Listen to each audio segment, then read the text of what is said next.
নিবেদন। গায়ক নায়ক নায়ক গায়ক তোমার মৃন্ময় সঙ্গে ছুটি বেঁধেছেন গায়িকা নায়িকা নায়িকা গায়িকা আর ছুটি হাজার গ্রাম বাংলার শ্রীমদর মাসির বন্ধুষ্ঠান জগন্নন্দী কঠিন কঠি যাত্রার পথে বনানী দেবী রয়েছেন अंधार जगতের বাদশা villain of tiger tiger of villain Pal রেহেলি। এছাড়াও শ্রী গুরুনাথ সম্প্রদায়ের বলিষ্ঠ বলিষ্ঠ শিল্পী সমন্বয় ভদ্ররজনীর নিবেদন দানবীর রাজা হরিশ্চন্দ্র।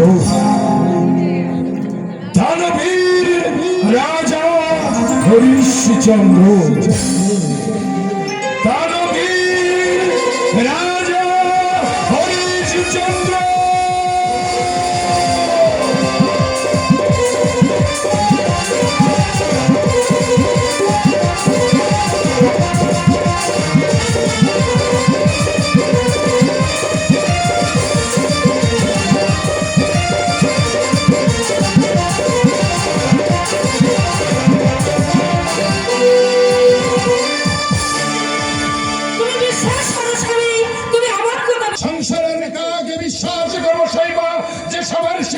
যাকে পথের ধুলা থেকে খুলে নেই নিজের ভাইয়ের মতো নারায়ণ পালন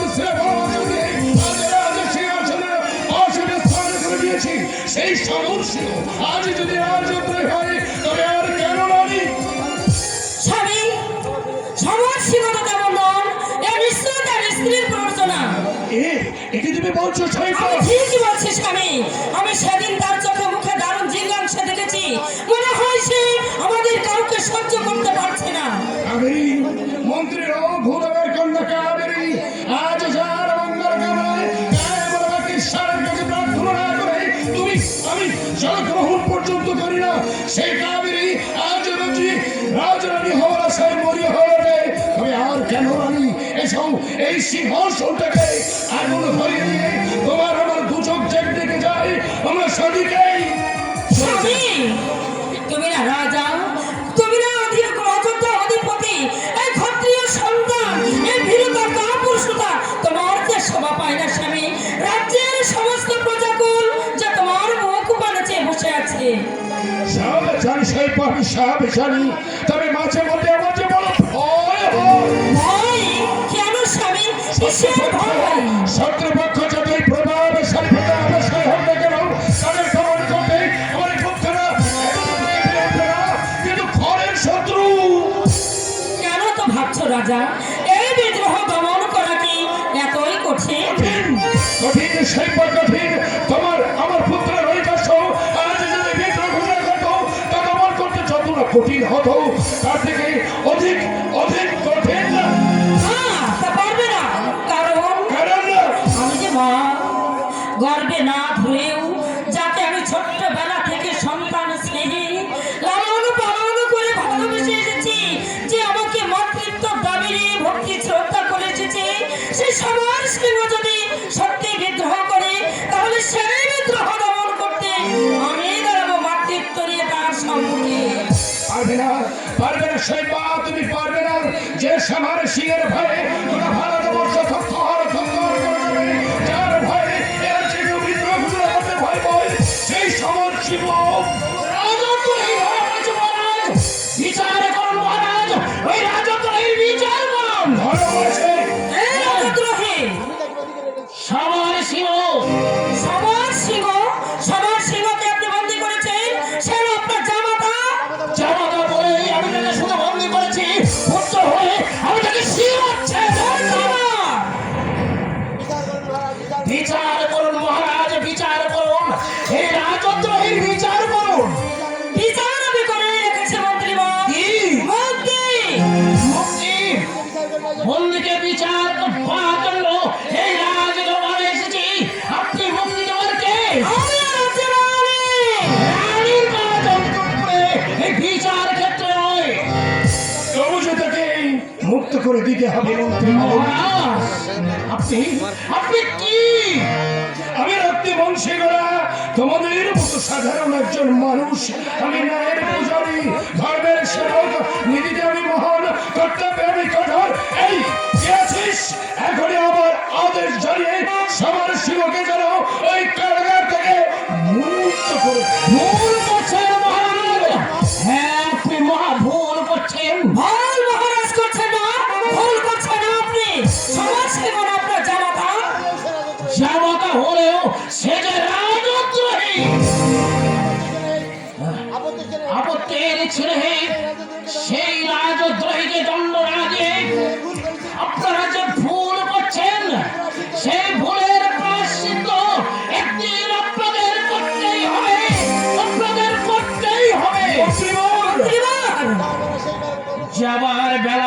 দেশ বাড়ির মতো রোধ করছে মহারাজ।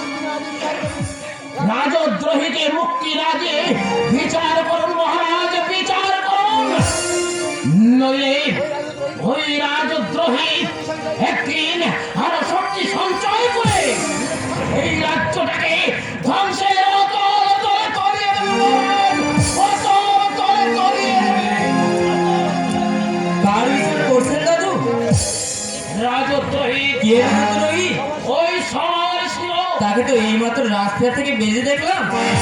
রাজপ্রাসাদ থেকে বেরিয়ে যেতে না, যেখানে থাকে যেমন করে থাক, খুঁজে আমি ওকে বার করতেই করবো। ধরা ধরা তাকে পড়তেই হবে, ধরা তাকে পড়তেই হবে। কি হয়েছে বাবা? দাদু সমর কাকুর উপর অত রেগে আছেন কেন? নাও কিছু নয়, সেই বা যাও রেখে নিয়ে তুমি অন্তঃপুরে যাও। এসো রোহিত, তোমার শিক্ষক এসে বসে আছেন, পড়বে এসো। সেই আছে এবছর তার মুখে এক প্রবল ঝড় প্রবল হাঁটতে চলেছে। সেই ঝড় প্রবল কে ভেসে যাবে? আমি সমস্ত না না ওই রঘুদেব, না না না না না না না, আমি আর ভাবতে পারছি না। ন্যায়ের দণ্ড হাতে নিয়ে আমাকে দুর্বার গতিতে এগিয়ে নিয়ে যেতে হবে। এই রাজ্য পরিচালনায় আমি তো কখনো কোনো দিন কোনো সভায় করিনি, কোনো পক্ষপাতিত্ব করিনি, কখনো অন্যায় বিচার। যারা যারা যারা যারা এই রাজ্য পরিচালনা যে অসহ্য জ্বালা যন্ত্রণাময়, মনে হচ্ছে এই সিংহাসনটা একটা বিষের আধার। এখানে বসলে সত্যি মানুষের মানুষই থাকে না। অথচ এই সিংহাসনের লোভে নিজের ভাইয়ের বুকে ছুরি বসিয়ে দিতে এতটুকু দ্বিধাবোধ করছে না। কিন্তু তারা জানে না এই রাজ্য পরিচালনা কত কঠিন, কত নির্মম। তাই তো আমার মাঝে মধ্যে মনে হয় যাই, আমি চলে যাই এই সাধারণ মানুষের মধ্যে। না না না না না না না, এখানে শান্তি নেই। এখানে এখানে আছে হাজারো হাজারো কাইফিয়ত। রাজা হরিশ্চন্দ্র, মহর্ষি বিশ্বামিত্র, প্রণাম প্রণাম তব চরণে।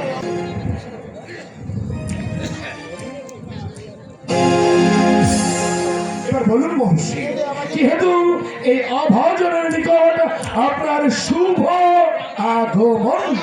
শোনো হরিশ্চন্দ্র, আমি ত্রিবিদ্যা সাধনে ব্রতী হয়েছি, আর তার জন্য আমি মহাযজ্ঞের আয়োজন করেছি। আর সেই যজ্ঞে ভিন্ন ঘোরা তোমার জানতে পেরে আমি তোমারই দ্বারস্থ হয়েছি। বিদ্যাযজ্ঞ, আপনি কি বলছেন? আর সেখানে আমার মতো অভাজনের কি প্রয়োজন? আমি জানি হরিশ্চন্দ্র, তুমি দয়ালু, ন্যায়প্রাণ, কর্তব্যে কঠোর। তাই আমার যজ্ঞের দ্বার রক্ষক হিসেবে আমি তোমাকেই মনোনীত করেছি।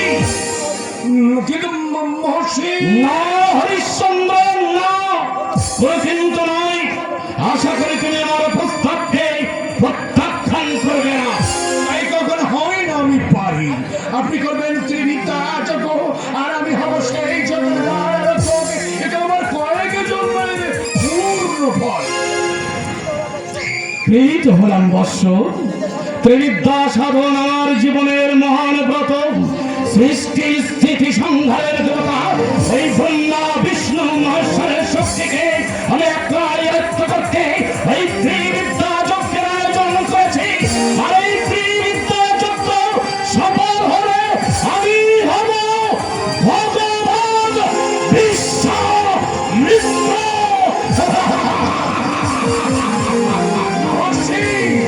হ্যাঁ হরিশ্চন্দ্র, এটাই আমার প্রতিজ্ঞা, এটাই আমার ব্রত। শোনো হরিশ্চন্দ্র, আমি চললাম, আর তুমি যথাসময়ে আমার বনে হাজির হয়ে আমাকে ব্যথিত করবে। আর শোনো শোনো হরিশ্চন্দ্র, তুমি যদি আমার আমন্ত্রণকে প্রত্যাখ্যান করো তাহলে তোমার মহা অনর্থ হবে।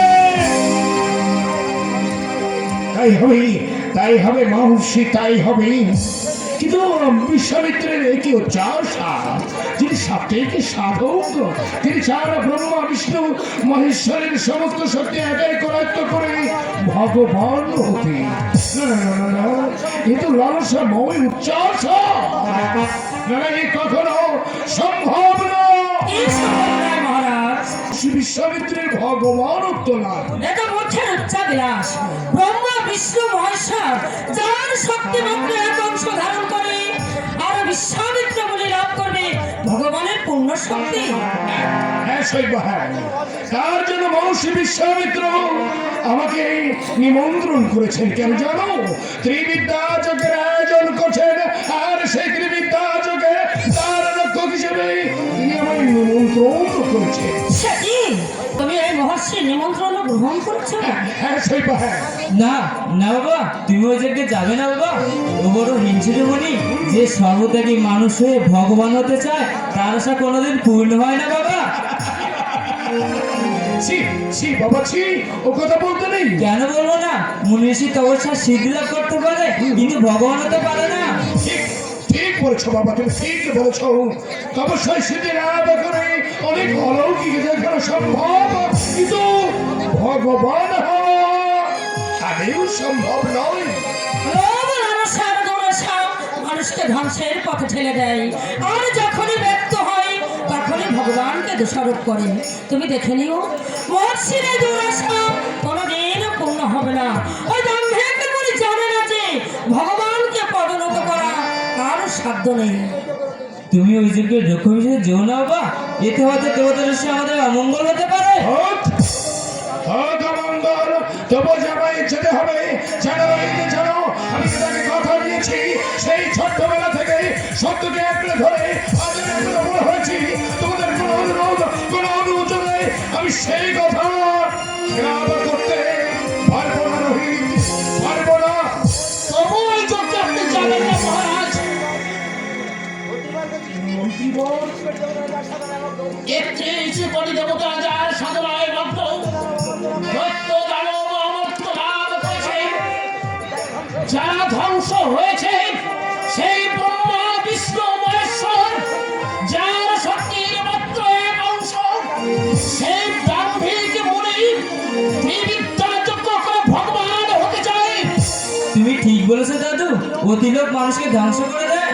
আমার মনে হয় রানীমা, এ হয়তো কোনো চক্রান্ত, না হয় ওই মূর্খ মনের পাগলের। তাই তাই আপনার কাছে করজোড়ে মিনতি করছি মহারাজ, আপনি ওই যজ্ঞে যাবেন না মহারাজ। আমি আমি যে বিশ্বামিত্রকে কথা দিয়েছি। তোমার কথা তুমি ফিরে না বাবা। হয় না রোহিত, তা হয় না। তাহলে যে আমি সত্য ভ্রষ্ট হব, এমনকি অনেক মনে দুষ্ট হয়ে তোমাকে, তোমার মাকে, আমার এই রাজ্যকে তিনি আমি সব দিতে পারেন। অভিশাপ! সর্বত্যাগী মনে হয় যে ব্রহ্মা বিষ্ণু মহেশ্বরের শক্তি প্রাপ্ত করে ভগবান হতে চাই, তাহলে দাম্ভিক মুনির অভিশাপে আমার এর কোনো ক্ষতি হবে না মহারাজ। ঠিকই বলেছেন রানীমা, যে মনে ভগবানের স্তব স্তুতি বাদ দিয়ে নিজেই ভগবান হয়ে যায়, তার আশা কোনদিন পূরণ হবে না। আপনি সূর্য বংশের মহাভাস্কর রাজা, আপনি আর যজ্ঞের দাবি হিসেবে জানেন না? ওই যজ্ঞে কি আর কেউ ছিল না? প্রয়োজন হয় আপনি সহস্র সৈন্য পাঠিয়ে দিন। তোমাদের সবার কথা আমি বুঝতে পারছি, কিন্তু কিন্তু অভিযান নিরুপায়। আমি নিরুপায়। মহর্ষি বিশ্বামিত্রকে আমি কথা দিয়েছি, আজ আপনাদের কোনো অনুরোধ, কোনো অনুরোধে আমি যে সেই কথা খেলা করতে পারবো না। আমি ছোট্টবেলা থেকে সত্যকে আঁকড়ে ধরে এত বড় হয়েছি, আজ আপনাদের কোনো কথা, কোনো অনুরোধে আমি সত্য ভ্রষ্ট হতে পারবো না। সবাই যখন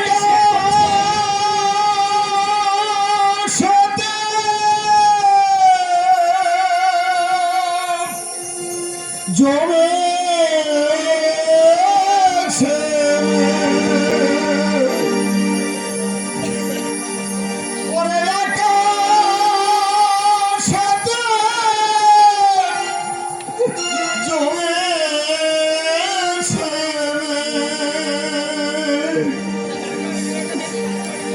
দেরি নেই আর বৃষ্টি নামা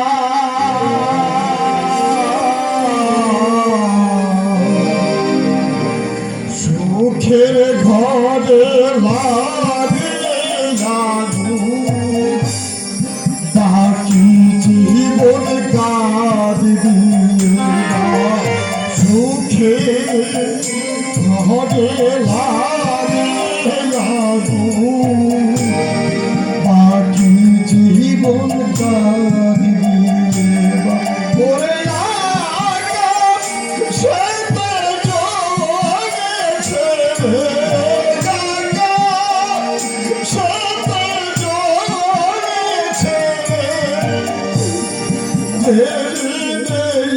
বৃষ্টি নামা সুখের ঘরে লাগে বাকি জীবন কাঁদবি সুখের ঘরে লাগে বাকি জীবন কাঁদবি এবার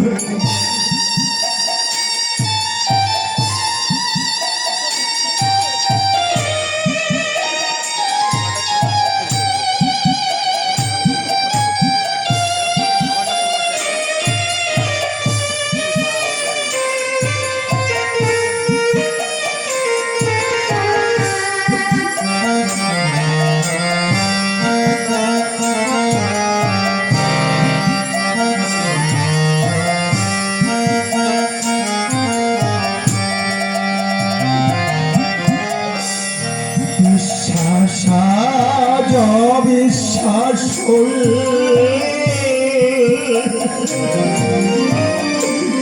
সবল বাজে তোদের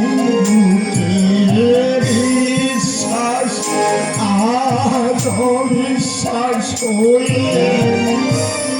সবল মাঝে তোদের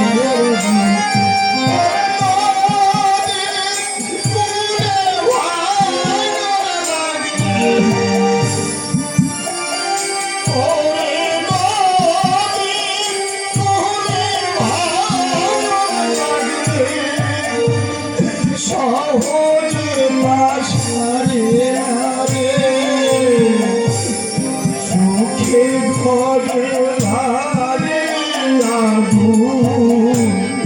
বাকি সুখে ঘরে লাগে বাকি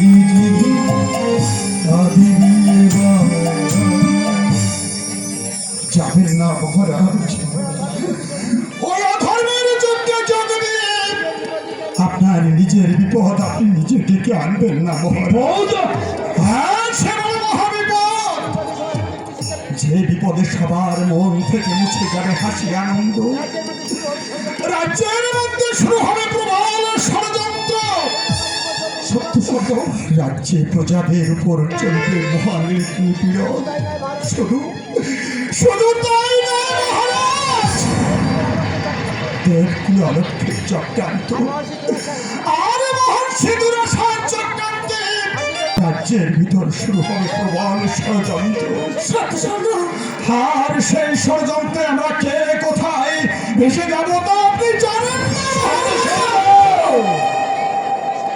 বিশ্বাস আজ বিশ্বাস হয়ে সবল মাঝে বিশ্বাস আজ বিশ্বাস হয়ে সবল মাঝে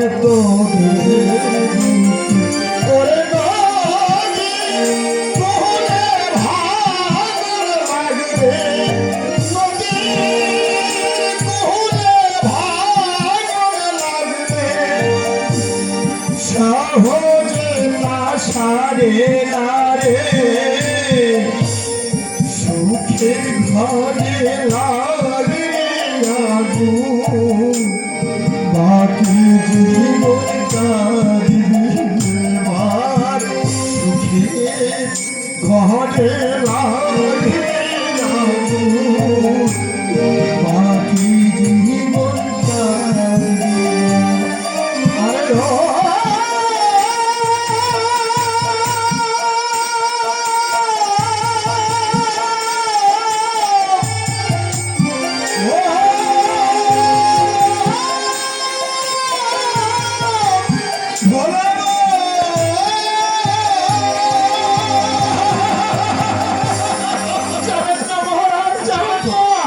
শুধু ছাড় শুধু তুফান তবু আমি কখনো কোনোদিন নীতিভ্রষ্ট হই আর আজও হবো না। আজ এটাই আমার শেষ কথা। স্বামী কথা শোনো না না আর আমি তোমাকে বিশ্ব ডাকবো না তুমি তুমি আমার স্বামী তোমার কথা রক্ষাতে সারা জীবন যদি আমাদের দুঃখের সাগরে ভাসতে হয় আমরা তাই বলবো তবু তোমাকে আমি সত্যভ্রষ্ট হতে দেব না। রানীমা, আপনি কি মন্ত্রী ভাই আমি নারী আমি জননী আমি যে স্বামী সহধর্মিনী রানীমা মন্ত্রী ভাই দেবতাদের উপরে নারী জাতির আরেকটা দেবতা আছে আর সেই দেবতা হচ্ছে স্বামী দেবতা। স্বামী দেবতার ইচ্ছা আমার ইচ্ছা স্বামীর সুখেই আমার সুখ নইলে নারী জীবনটা যে বৃথা বলতে পার নারী জীবনটা যে বৃথা। রানীমা রানীমা দাদু এরা কেউ আমাদের কথা শুনলো না দাদু এখন কি হবে দাদু?